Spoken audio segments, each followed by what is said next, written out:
വായനാ ദിന quiz part 2. SR. രംഗനാഥൻ്റെ മുഴുവൻ പേര് എന്താണ്?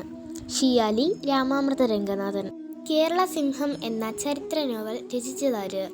കെ.എം. പണിക്കർ. ഷേക്സ്പിയറുമായി സാദൃശ്യപ്പെടുത്തുന്ന ഇന്ത്യൻ കവി ആരാണ്? കാളിദാസൻ. മലയാള സാഹിത്യ ചരിത്രം എഴുതിയത് ആരാണ്? ഉള്ളൂർ എസ്. പരമേശ്വരയ്യർ. കേരള ടാഗോർ എന്നറിയപ്പെടുന്നത് ആരാണ്? വള്ളത്തോൾ നാരായണ മേനോൻ. 1.25 കോടി മലയാളികൾ എന്ന കൃതിയുടെ കർത്താവ് ആരാണ്? ഇ.എം.എസ്. നമ്പൂതിരിപ്പാട്. ലോകത്തിലെ ആദ്യ ലൈബ്രറിയൻ ആരാണ്? അഷുർബാനി പാൽ. ഇന്ത്യയിലെ ഏറ്റവും വലിയ ലൈബ്രറി ഏതാണ്? National Library of India. Vasthuhara എന്ന ചെറുകഥയുടെ പിതാവ് ആരാണ്? സി.വി. ശ്രീരാമൻ. മലയാളത്തിലെ ഏറ്റവും വലിയ നോവൽ ഏതാണ്? അവകാശികൾ. മലയാളത്തിലെ ആദ്യകാല സാമൂഹിക നാടകം ഏതാണ്?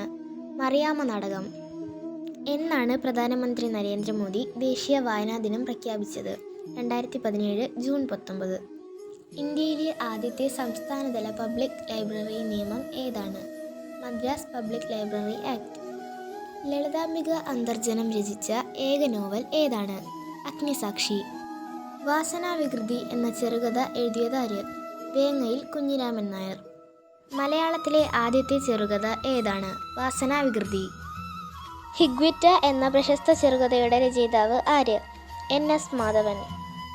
കണ്ണുനീർ തുള്ളി എന്ന വിലാപകാവ്യം രചിച്ചത് ആരാണ്? നാലപ്പാട്ട് നാരായണ മേനോൻ. ചലച്ചിത്രമാക്കിയ ആദ്യ നോവൽ ഏതാണ്? മാർത്താണ്ഡവർമ്മ. പാവങ്ങൾ എന്ന കൃതി എഴുതിയത് ആര്? Victor Hugo.